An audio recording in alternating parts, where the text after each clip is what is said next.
Welcome to Man Does Tech, where I solve the problems you didn't even know you had. In this video, I will explain how to put refrigerant into your Cadillac XTS's air conditioning system. Before you begin, it is crucial to prioritize safety.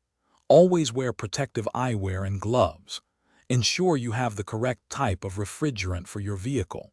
We will start by identifying the low-pressure service port, which is essential for a successful recharge. This guide will help you through each step carefully.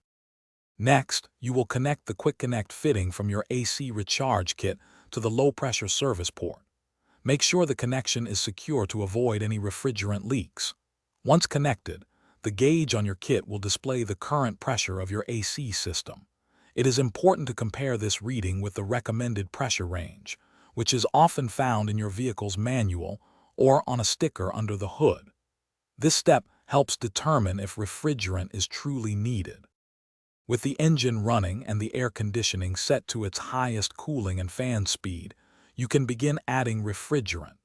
Slowly introduce the refrigerant into the low-pressure port in short, controlled bursts, typically for about 5 to 10 seconds at a time.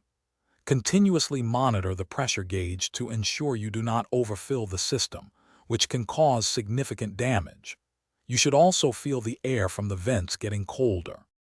Once the pressure is within the recommended range and your AC is blowing cold, carefully disconnect the recharge hose from the low-pressure service port. It is a good practice to check for any leaks around the connection point.